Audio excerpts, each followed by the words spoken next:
Hello everyone, welcome to today's lecture. And today we will be going to discuss related to very important topic, which is software defined networks. It is often known as SDN also. This topic is extremely important if you are studying computer networks, cloud computing, cybersecurity, or mobile telecommunication such as 5G technologies. By end of this video, you will clearly understand how SDN works, why it was introduced, how controllers and switches in SDN network they interact, and how SDN is applied in real-world systems like cloud, data centers, and mobile networks. So let's begin with SDN and this lecture. There will be a series of videos on this topic because this topic is quite big. There is a lot of depth in this topic. So, and the videos we want to keep it short so that they are interactive and you understand few things, and then we go and jump to the next topic. All right. So, there will be series of some videos which we will be uploading over here to discuss about software defined networks and some other topics which are related to SDN. The key concept here from the picture also you can see from the first cover page that there's one controller in the center of the whole network who is deciding what to do with other networks which are interconnected to each other. So basically all instructions in SDN comes from the central controller and he forwards that instruction as rules to all the routers and switches which are connected in the network so that they can forward the traffic to the next destination. So this is the basic concept of SDN. Based on this concept, we will discuss few technical things, technicalities of SDN, SDN architecture, software defined applications, and then the different types of devices used in software defined network architecture. So what students will learn over here. So this is a knowledge unit through which we are following the whole series of videos. So basically the topics are introduction to SDN, SDN architecture, SDN controllers and switches, SDN southbound protocols, and SDN and NFV applications and scenarios.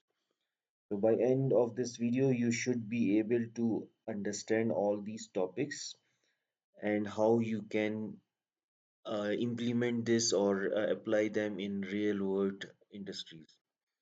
There is one more topic which we will discuss along with SDN. It is NFV, which is closely related to SDN. However, it is not the same idea, but it is related to NFV, and we have a lot of applications of NFV and SDN in data centers, cloud computing architectures, and mobile technologies such as 5G and in the future researches. So it is very important for you to understand these concepts because this will help you as a graduate or as someone who is preparing for some competitive exams to be part of the new and advanced networks. So what I'll do is I'll directly go and discuss about the SDN, but before that we should know why SDN, why SDN was introduced, what what network we were following before SDN. Okay, so there are two types of networks. One is traditional network, which we usually have in the network computer networks, and then we have advanced networks. In traditional networks, what happens? You have a control plane and you have a forwarding plane which are coupled together. So the router and switch itself will decide where I will send the next traffic to the next port or next destination or next device. So the whole control remains with the network devices. That's why the control plane and the forwarding plane they are coupled with each other. Now, idea with software-defined networks is there's centralized control. So basically, the control plane and forwarding plane they are decoupled. So control plane will remain separate entity. However, forwarding planes will be different entities. It will have only the forwarding devices like routers, switches. Same concept as traditional network, only they are the planes, the control plane and the forwarding plane, they are decoupled from each other.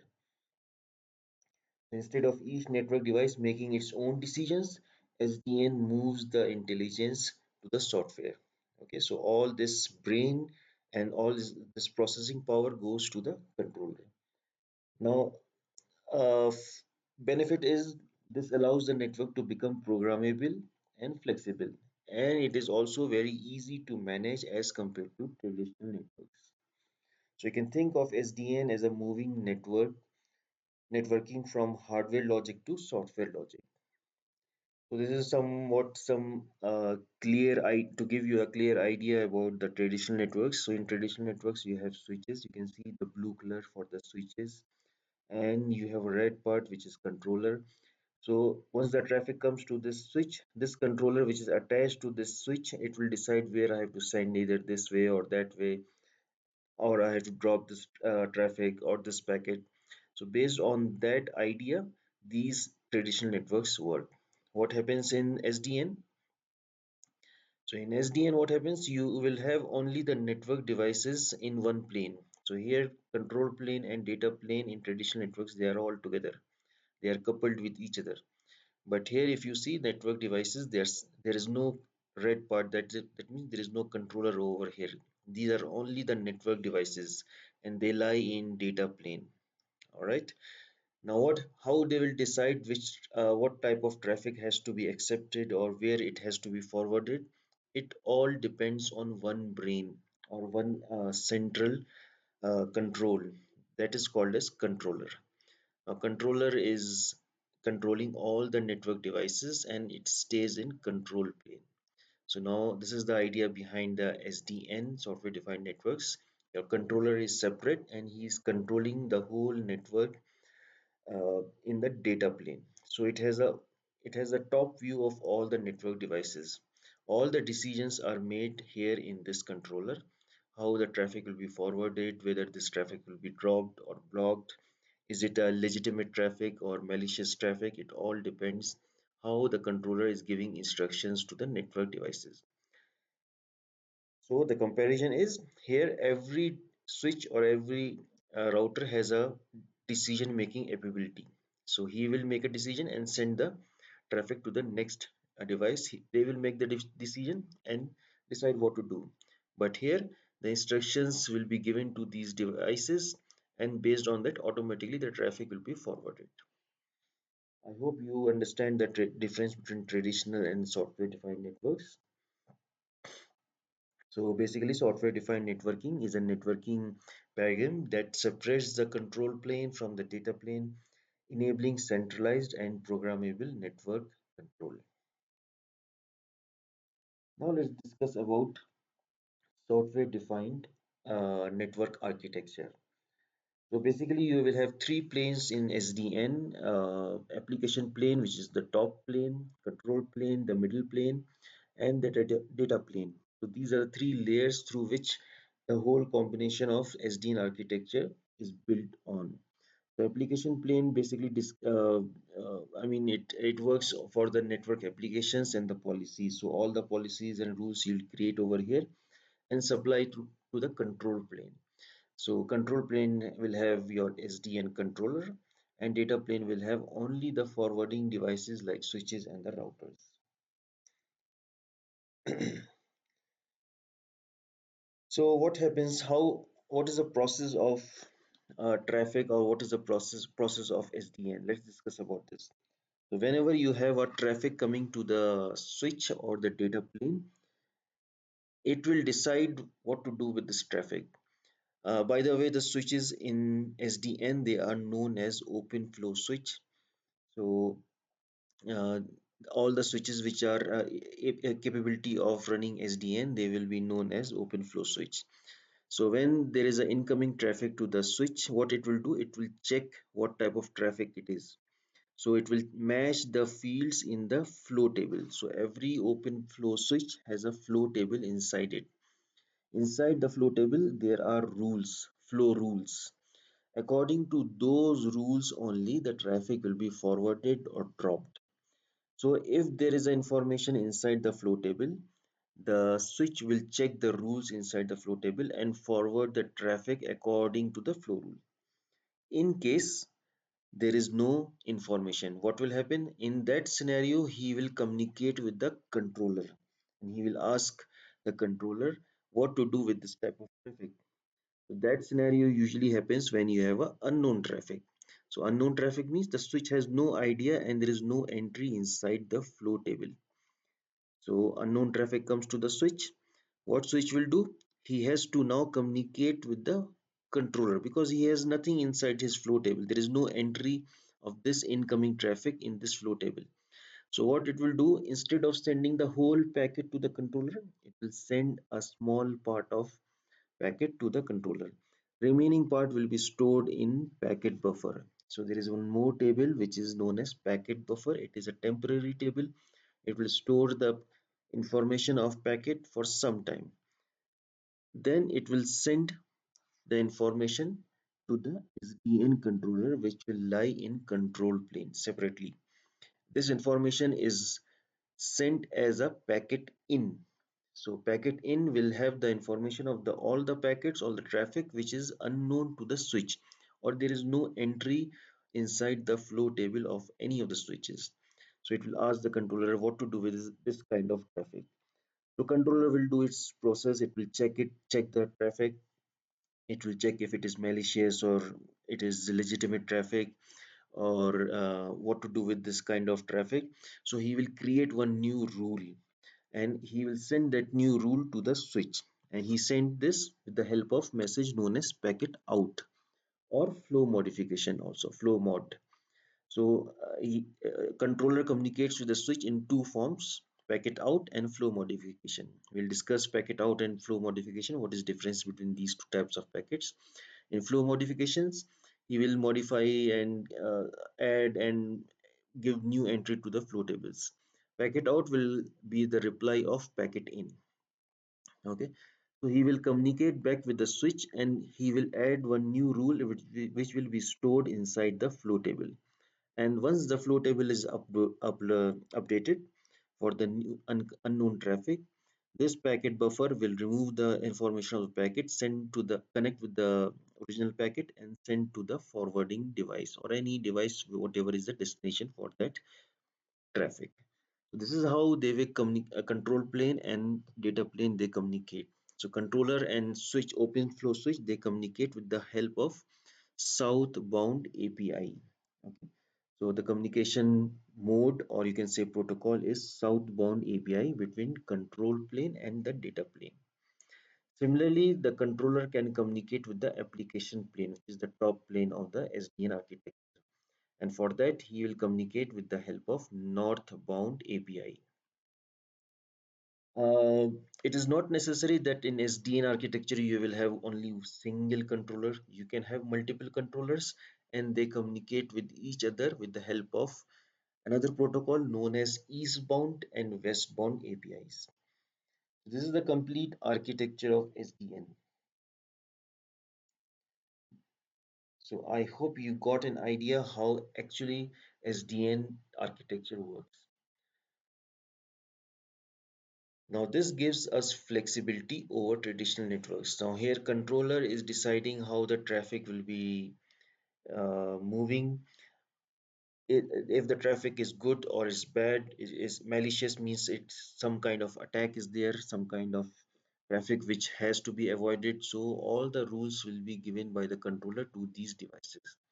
And all the policies like load balancer, routing, all the policies are done on the application layer. This is very important. If you understand the SDN architecture, all the things will become more clear to you regarding the SDN controllers, SDN switches, and how application plane connects with the control plane and how control plane connects with the data plane. Let's move ahead and discuss some keywords. Most of them I have already discussed. Software defined network, you already know the concept. API is application programming interface. You have southbound API, northbound API, and east and westbound APIs. So APIs is basically a set of rules that allow different software components to communicate and exchange information. Control plane, you know, the controller resides in the control plane. He is the head of the all the network devices. Data plane, also known as forwarding plane, it will have only the open flow switches and the devices connected with the SDN controller, and their work is only for forwarding the traffic to the next destination based on the instruction given by the control plane. Application plane, the top layer plane in SDN, where network applications like routing, security, load balancing resides. Southbound API, a communication protocol between control plane and the network devices. Northbound API, communication or interface between SDN applications, application layer, and the controller, which is its control plane. Eastbound and westbound APIs to communicate between multiple SDN controllers. SDN controller, you know, it is a central brain of SDN architecture. Open flow switch, a network switch that supports open flow and forwards packets based on flow table entries installed by the controller. So every switch which is open flow will have a flow table. Open flow protocol, it is a standardized southbound protocol used for communication between SDN controller and the open flow switch. You know the concept of computer networks. Networking happens only when you have a routing protocol. So here we need a open flow protocol. Open flow protocol, it is a standard between the control plane and the data plane uh, layer. Okay, so these two layers communicate with the help of this protocol. Open flow communication, exchange of control messages like packet in flow modification between the controller and the switches. This is the communication, this is the only communication they do between SDN controller and the open flow switches. Flow table, by now you know the table inside the open flow switch containing all the flow entries defined by the controller. Flow entry, okay, flow entry is the rules which will be given by the controller to the network devices. Flow modifications. So these two types of messages we saw there. Flow modifications, control message sent by the controller to add, modify, or delete flow entries in a switch. Packet in, the message sent by the switch to the controller. Packet out is a message sent by the controller instructing switch how to forward a specific packet only. Packet buffer, it is a temporary storage place where you hold some of the packet information till you get information or instruction for that packet how to move this packet ahead in the network. Match fields, these are the fields through which the packet is matched. It can be IP packets, MAC addresses, port numbers, which will be helped in understanding what will be the matching part for the packets. We'll discuss about this more in detail when we will be discussing flow tables. There is a part where we will discuss flow tables. So actions counters will come over there. So we'll discuss again. So I'll not discuss over here. We'll discuss in the next part. There is two keywords which you should know: reactive flow installation and proactive flow installation. Right on the in the bottom part. So reactive flow installation means flow rules are installed only when the packet arrive from the matching rule. Okay, so if there is a packet which is matching the rule, then reactive flow installation is done. Proactive flow installation, flow rules are installed in advance by the SDN controller before even the traffic arrives to the open flow switch. Okay. So these are some keywords. Let's jump over to SDN controllers and switches. So what exactly is SDN controller? So it is a central control entity in SDN that manages the entire network by making forwarding decisions and installing flow rules in the switches. Functions of SDN controller, by now you already know it, but I have just mentioned over here. It maintains a global view of the network, decides how traffic should flow, installs, updates, and removes flow rules, collects network statistics, enforces cybersecurity policies and QoS quality of service policies, communicates with the switches using southbound APIs, application layer using northbound APIs, and other controllers using east and west APIs. How is DN controller step by step? This is the written information. However, we already discussed in the network architecture. So switch receives a packet. If no matching rule exists, packet in sent to the controller. Controller decides forwarding behavior, and this information is sent to the switch with the help of flow modification or packet out message. Switch forwards packets based on installed rules. Whatever the rules are inside the flow table, only according to those rules only switch will forward the packet. Future packets are handled locally by the switch. If the rules are already there, the switch doesn't have to send it again and again, so it will decide according to the flow table rules. Types of SDN. There are different types of SDN controllers which we use. Centralized controller, it is a single controller managing the whole network. Distributed controllers, so you will have multiple controllers. They will be communicating with each other using eastbound and westbound APIs. Logically centralized controller appears as one controller but physically distributed. It actually is one looks like a controller, but you will have multiple controllers deciding what to do. Open source controller, it is community driven, so anyone can use it for research purposes or for education purposes. Commercial controllers are the controllers which are implemented in the industry. You'll see different types of controllers also. These are some examples which are given over here. Open Daylight, so it is an open source distributed controller.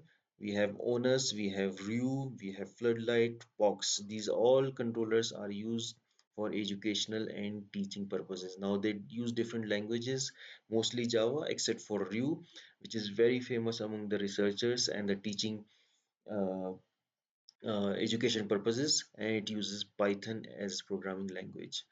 There are some industry-based controllers also. They are used for commercial purposes. Their language is proprietary, like Cisco APIC. It is built by Cisco. And there is one more SDN controller, VMware NSX controller. So it is also one of the famous SDN controllers in the industry. Now, programming models in SDN, there are few programming models. So reactive programming and proactive programming. Reactive programming is controller installs the rules after packet arrives. So once the traffic is there and switch doesn't know what to do with this traffic, so he will send the packet to the controller and he will give you the new rule. This type of programming is called as reactive programming. It is good, it is beneficial because the SDN controller will know what type of traffic is coming to the network devices. But in case the scenario is that huge number of traffic is coming to the SDN devices, then proactive programming model works well for that condition because the controller will install the rules in advance. Then there is policy-based programming model. This is high-level policies translated into flow rules. So it is based mostly for quality of service. It is used mostly in 5G technologies, mobile networks, or data centers. Intent-based programming model, desired outcome is specified. System decides how to use specific uh, traffic. These are the programming languages we already discussed. Python, Java, you must have an idea about that. P4, programmable data plane. So P4 is basically a programming language or configuration language for open flow switches. So if you're a networking student, you have an idea how you configure Cisco devices or Juniper devices. In a similar way, for if you have to configure a open flow switch, which is a SDN switch, you will use a P4 programming language. There is another language, Yang and NetConf configuration modeling. We'll discuss about them a little bit more in the next few slides. So now we'll jump to SDN switch, which is also known as open flow switch. Why open flow? Because open flow is the protocol which we use to communicate with SDN and the controller. So what is SDN switch? So SDN switch is simple forwarding device that forwards the packets based on the rules received from the SDN controller. Functions of an SDN, we already know it. Forwards packets based on the flow table entries, sends packet and message to the controller, receives flow modification and packet out messages, maintains packet buffers and counters. Counters is very important, especially for the cybersecurity areas. Executes actions defined by the controller. How SDN switch works: packet arrives at the switch, switch checks flow table. If match found, execute the action. If no match, send the packet in to the controller. Controller responds with the instructions. Switch updates the flow table and forwards the packet. Simple idea behind how switch will work for SDN. Types of SDN switches. So hardware SDN switch, it is a physical open flow switch. Software SDN switch, it is a virtual switch. Hybrid, it can work as a it is a hardware device, but it can work as a virtual and supports traditional and SDN modes both. Okay, so it's a normal looking switch which will work as for the traditional networks and as well as for SDN uh, models. Examples of SDN switches. So you have OpenV switch, OVS, very common. It is software based. Then we have some hardware switches, HP OpenFlow switches, Cisco OpenFlow switches, Juniper OpenFlow switches, Arista OpenFlow switches. So every company has developed or built their own switches which supports the SDN. Then we have Mininet switches. It is an emulation software. So on this software, we run different practicals, different examples for educational and research purposes.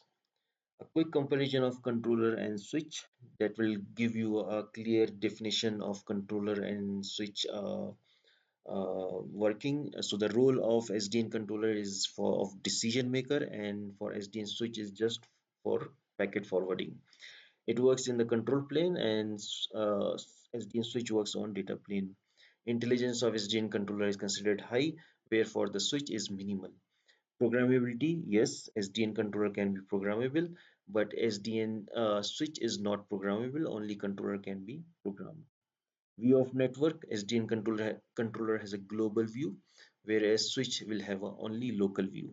Examples we already discussed, RU and ONUS for the SDN controllers, and the switches are OVS, HP switches, sorry, hardware switches.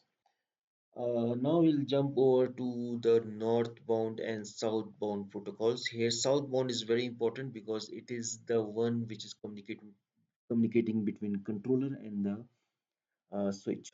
So southbound protocols enable communication between SDN controller and the network device, and the switches and the routers. The controller allows to install forwarding rules, collect statistics, monitor and control network behavior. So role of southbound protocols in SDN: send control commands to the switches, receive network state information, program forwarding behavior dynamically. Without southbound protocols, the controller cannot control the network. So it is very important part of your SDN architecture. Major southbound protocols, these are the examples. The most common is OpenFlow. So OpenFlow is the first and most widely adopted SDN southbound protocol, enabling direct control of forwarding devices. What are the key functions? It can add, modify, and delete flow entries. It supports forwarding packets based on the flow tables. Send packet information to the controller. These are the key functions of OpenFlow protocol. So packet arrives at the switch, flow table lookup, no match, packet into the controller, controller decides action, flow modification sent to the switch, switch forwards the packet. So all this is happening because of southbound protocol. Some important messages which are shared in southbound protocols. These by now you know it: packet in, packet out, flow modification, statistics, request and reply, hello, echo, feature request. All these messages can be used or can be part of your southbound protocol, which is open flow. Second example is netconf. It is a configuration management protocol used to install, modify, and delete device configuration. So it has nothing to do with the packet information. So it will not send any packet information. It is only used for configuration management of the network devices. Key characteristics: uses XML and Yang, runs over SSH, configuration oriented, not packet oriented. So this part you should know. Use cases: network configuration, device management, not real-time forwarding packets. Another example, OVSDB. So OVSDB is a protocol used to manage and configure Open vSwitch OVS. What is the key functions? It configures virtual switches. So it is used for virtual switch configurations, manage ports and bridges and tunnels, used alongside with OpenFlow. So it is used with OpenFlow southbound protocol. Another example is P4. P4 is it is programming or configuration language for data planes or for the switches which are part of the SDN network. So works with P4 language, enables protocol independent forwarding used in next generation SDN. BJP-LS, so BJP link state. So it is a network topology and link information for the controller. It collects all this information for the controllers. What is the network topology, how they are linked, what is the link information. It will send all this information to the controller. Use cases are traffic engineering and WAN optimization. Comparison of southbound protocols. So these are the examples, common examples: OpenFlow, NetConf, OSDB, P4, and BJP-LS. The purpose is for OpenFlow is flow control. So you are sending and finding the information in the form of the packets. NetConf for configuration, OVSDB is for OVS management, P4 for programmable forwarding devices, BGP-LS is for topology discovery. Okay, so these are some comparison for southbound protocols. What is important here is that OpenFlow and P4 run time. They are only controlling the packets, so they are used for packet forwarding purposes. Remaining are for configuration purposes, or you can say management purposes for the network switches. Northbound APIs, this is used to communicate between application layer and the control layer, request network services, define policies, monitor network state. Some common examples are REST APIs. REST APIs is example of northbound API and gRPC. We'll not go much in detail for northbound API for now. We'll see another time. Now comes the flow tables, which is important part of your SDN switch. So if you see what is there in the flow table, you will have these key points which you can see on the right side of the figure. So you will have match, action, counter, priority, timeout. So these are the key functions of your flow tables. Match, basically it will match the source IP, destination IP, protocols, ports, VLAN for the specific packet. What action it has to take, it will forward to the specific port. It can drop the traffic, it can send to the controller, it can mirror, modify the header also. Priority, this decides which rule wins if multiple rules match the same packet. You can have different multiple rules for the same packet. Then we go for the priority. We'll see which priority is higher and we'll decide based on that. Counter, this keeps the track how many packets are matched, number of bytes matched. So it is very important for managing the traffic, what type of traffic is coming on the switch.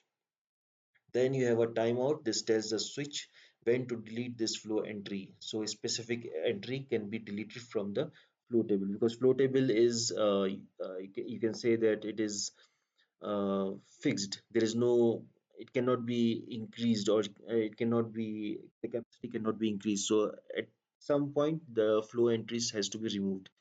When it is removed, so there are two conditions: idle timeout and hard timeout. Idle timeout, delete if no packet matches for some time. Hard timeout, delete after fixed time, no matter what. Okay, so you can, the SDN control can decide which type of timeout has to be configured on the switches. Now in the last part of the figure, you can see there are some fields. These are the fields. Now these are the fields which through which we use the match policy.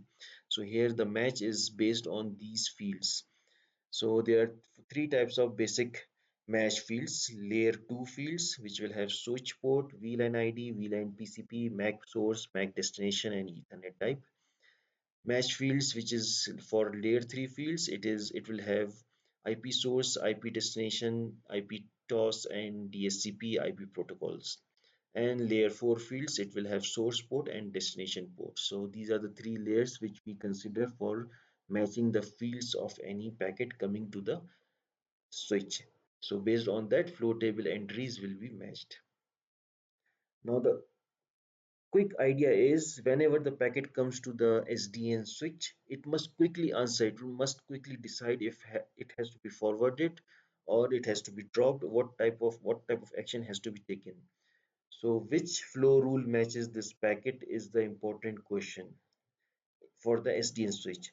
Now to make it quick and to make it faster, we need some kind of a memory. So that's the next topic, why memory matters in SDN switches. So SDN switches uses flow tables. Flow tables must match packets very fast. This is the condition. Different rules need different types of memories. Two key memories, SRAM and TCAM, exact match and wildcard masked match. So if you have an exact match, you will go for SRAM, and if you don't have the exact match, you can go for TCAM. TCAM is more faster and it can do parallel matching also. SRAM, it is known as static random access memory, whereas TCAM is ternary content addressable memory. If rule is exact, for example, source IP 10.0.0.5, this is exact, destination port number is 443, it is again exact match, then it will be stored using SRAM. It is faster, it is cheaper, it is scalable. Now, if the rule has wildcards or prefixes, for example, source IP 10.0.0.0/24, so there is no exact match.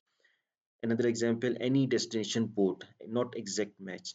Any MAC address, oh, not exact match. Then this will be stored in TCAM. Only issue is with the TCAM, it is of limited size. Okay, so we have to be careful that what is the usage of TCAM. TCAM can be an issue for SDN architecture.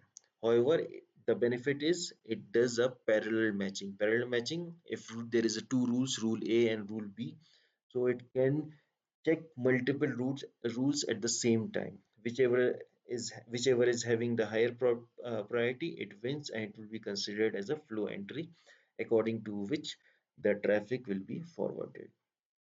So there's a difference between TCAM versus SRAM, how flow rules are stored. We have already discussed. SRAM is mostly used for per flow rules, whereas TCAM can be used for policy rules. Cost and power for TCAM is very high, but for SRAM is low. Capacity of SRAM is large, whereas TCAM has a limited size. Now, SDN is good. We have decoupled the two layers. We have more control on the network devices. We are controlling in more programmable and easier way. We have increased the pace of our network because deciding rules are already installed in that packets. But still, we have bottlenecks and limitations of SDN architecture. Now, there is a continuous research going on, there is continuous work going on to improve these limitations of SDN architecture. We'll discuss little fast about these SDN architecture limitations. This is the last part of today's lecture. So what are the limitations? TCAM limitation. As you know, the limited size of TCAM, this can be a limitation in SDN switches. TCAM is expensive compared to SRAM. There is higher consumption due to parallel matching. Limited TCAM capacity restricts number of wildcard rules. Complex flow rules consume more TCAM space. So if there is a complex rule, then it will use TCAM because it is doing parallel matching. TCAM exhaustion prevents installation of new rules. So in case TCAM is overloaded, it is doing overwork, then the new installation or new rules can be installed with low pace. So your network will slow down. Excessive TCAM usage increases packet in events. So if you're using TCAM every time, then packet in events might increase and there is a load on the controller also. TCAM overflow can cause performance degradation. TCAM is vulnerable to flow table saturation attacks.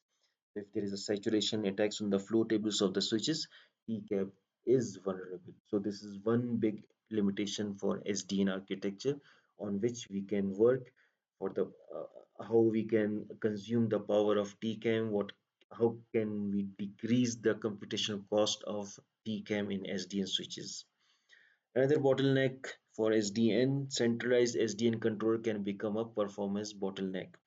So once there is an attack on the SDN architecture, what happens? A huge number of traffic is sent to the SDN switches. Now SDN switch doesn't know about these traffic; these are unknown. Without having entry inside the flow table, he cannot forward to the next destination. So what it will do, it will send all these new packets to the controller, so that controller can send the new rule for the flow table. Now, because all the traffic is being sent to the SDN controller, now SDN controller is overloaded, exhausted. So this is called as one point failure. So SDN controller breaks the communication between the switches because there is too much traffic, and centralized controller is becomes a bottleneck for SDN architecture. High number of packet and messages increases controller load. Controller switch communication introduce latency. Reactive flow installation increases flow setup. So you remember proactive and reactive, two types of installations. Reactive, for every packet in, there is a new entry inside the flow table. So reactive flow installation increases flow setup delay. Flow table size in switches is limited. Large number of fine-grained flows reduces scalability. Rule installations and removal overhead affects performance. TCAM limitations significantly impact SDN scalability. Attacks like DDoS can exploit SDN bottlenecks by flooding the flow tables but with the huge traffic. So security issues, we already discussed most of them. I have just noted them here. So SDN programmability increases flexibility but expands the attack surface across all the planes. SDN has one main controller, so if it is attacked, the whole network is affected. Single point failure. Switches depends on the controller, so overloading the controller slows down the network. Net flows are sent to the controller, so attackers can flood packet messages. Controller switch communication can be attacked if not properly secured. SDN application control the network, so malicious applications can install wrong rules also. So from SDN application also there can be a security issue. Flow rules control traffic, so tampered rules can redirect or block data. It can block the legitimate users also. Switch flow tables are limited, so attackers can fill them and cause failure. Virtual networks share resources, so one tenant can affect another one because they are sharing all the resources in the virtual scenario. So if one device is affected, it can affect all the devices.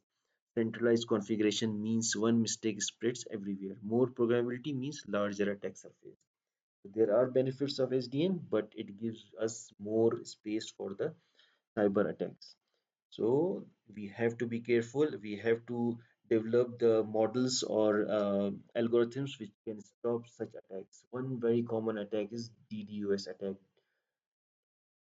What it does, it overloads the controller, exhausts the TCAM, and turning the normal traffic into network-wide failure.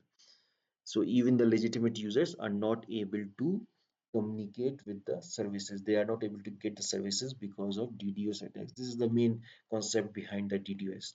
The attacker sends many new flows, switch sends packet messages, controller gets overloaded, TCAM fills up. Legitimate traffic is also blocked because of the malicious traffic or because of the attack. So this is all on SDN.